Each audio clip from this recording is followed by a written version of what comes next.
Fahim was an exceedingly simple-hearted and gentle young man who ran a small bookshop on the outskirts of the town. His shop, besides being a center of knowledge and books, was famous for another reason: Fahim's character. His fame was not due to his knowledge of books or excellent bargaining skills, but because of an extraordinary habit.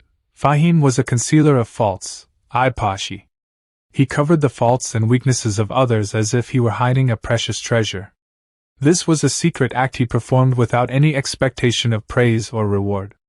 This habit was not learned from any school or book, but originated from the fear of God and love for humanity in his heart.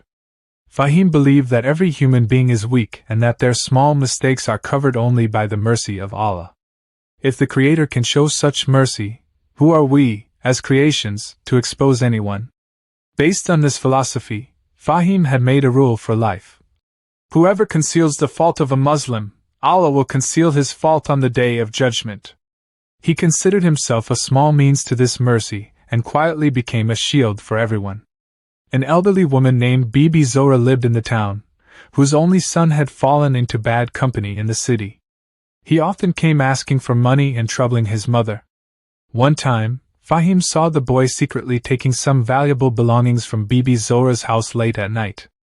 Fahim immediately stepped forward, stopped the boy, and admonished him with great love and severity.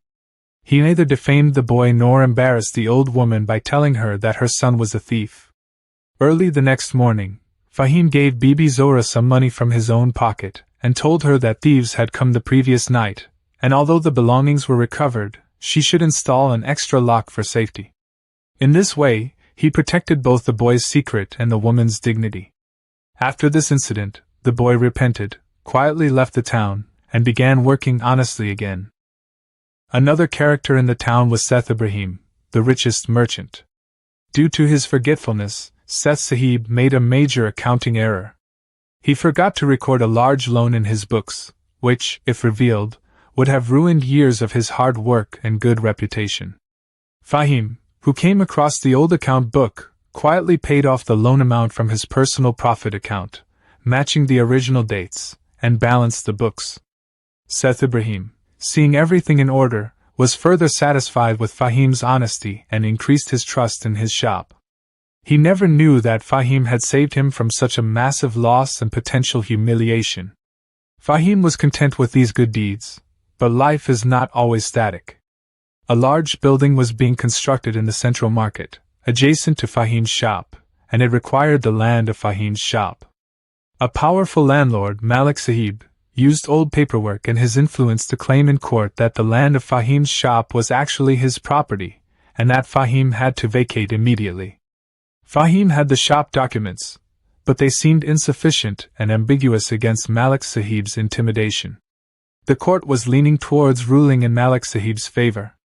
Fahim felt alone, and his good deeds seemed helpless against worldly power. He was very worried, but he maintained his trust in Allah. The final deadline for Fahim's shop was approaching, and he had no recourse left. In a state of despair, he was sitting on the wooden plank of his shop, looking at the old ledgers, when suddenly there was a knock at the door. Standing before him was Bibi Zohra, the same elderly woman whose son's disgrace Fahim had hidden. With Bibi Zohra stood a young man, elegantly dressed, successful, and dignified. It was her same son who had repented. The young man immediately touched Fahim's feet and said, "Brother Fahim, my new life began because of you. If you had exposed my theft to my mother, I would never have been able to leave this town out of shame and become a good person again. You gave me a chance by covering my disgrace." The young man revealed that he had become an engineer in a large construction company in the city and understood all legal matters. He asked Fahim why he was troubled. When Fahim told him the whole story, a strange smile appeared on the young man's face. He said, "The building for which Malik Sahib wants to seize this land, I am its chief architect." He immediately filed an application in court and presented evidence that Malik Sahib's paperwork not only contained errors in the land blueprint, but if Fahim's shop were removed, the foundation of the entire building would weaken and potentially collapse. This was a legal and technical maneuver that no outsider could have understood. But the matter did not end there. The next day in court, Malik Sahib played his final card. He tried to bribe the judge to dismiss Fahim's documents. Suddenly, Seth Ibrahim entered the courtroom, the same merchant whose loan Fahim had quietly paid off, saving his honor. Seth Ibrahim told the judge, "Sir, I testify that Fahim is not just a merchant, but the integrity of this town." He used all his financial influence to initiate proceedings against Malik Sahib and exposed his deception.